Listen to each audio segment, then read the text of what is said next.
செங்கல்பட்டு அருகே ஆண்கள் மற்றும் பெண்களின் விடுதிகளில் நடத்தப்பட்ட சோதனையில் ஏகப்பட்ட போதை மாத்திரைகள் போதைப் பொருட்கள் சிக்கிய நிலையில் 30 மாணவர்களை இது தொடர்பாக போலீசார் கைது செய்து விசாரணை நடத்தி வருகின்றனர்.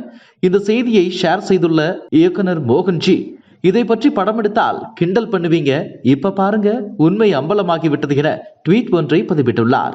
அஜித்தின் மச்சான் ரிச்சர்ட் ரிஷியை வைத்து பழைய வண்ணாரப்பேட்டை படத்தை இயக்கி இயக்குனராக அறிமுகமானவர் மோகன்ஜி.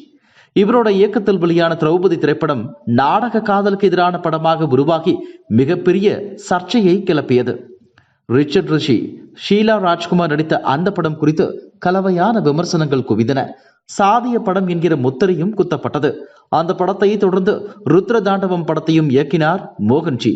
இந்த படத்தை தொடர்ந்து செல்வராகவன், நட்டி நடராஜ் நடிப்பில் வெளியான பகாசூரன் படத்தில் கல்லூரியில் நடக்கும் அட்டகாசங்களையும் பெண்களை தவறான வழிக்கு கொண்டு செல்ல சில ஆசிரியர்களே ஈடுபடுவது போன்ற காட்சிகளை அந்த படத்தில் காட்டிய நிலையில் அது பெரும் விவாதங்களை கிளப்பியது.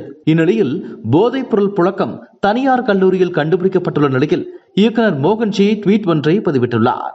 அதில் இது போல பல கல்லூரி ஹாஸ்டல்ல நடக்கிற அநியாயத்தை பற்றி தெளிவா திரையில சொன்னா பிற்போக்குத்தனம், பெண்களை படிக்க கூடாதுன்னு சொல்றான் மோகன்ஜின்னு உருட்டுனவன் எல்லாம் வாய் திறப்பானா? இப்போ சாதி முத்திர வேற குத்துவானுங்க, 4 கல்லூரிய சீல் வைங்க, திருந்துவாங்க இந்த கல்வி தந்தைகள் என தனது கோபத்தை கொட்டியுள்ளார். தீய பழக்கங்களில் இருந்து இளைஞர்களை மேம்படுத்தவே கல்வி உதவ வேண்டும். ஆனால் கல்வி பயிலும் இடங்களிலேயே படித்த மாணவர்களே இப்படி கெட்ட பழக்கத்துக்கு ஆளானால் எப்படி என்கிற கேள்வியை பொதுமக்கள் எழுப்பி வருகின்றனர். இதுபோன்ற செய்திகளை மேலும் தெரிந்து கொள்ள எங்களது யூடியூப், ஃபேஸ்புக் மற்றும் ட்விட்டர் ஆப்களை சப்ஸ்கிரைப் செய்யவும்.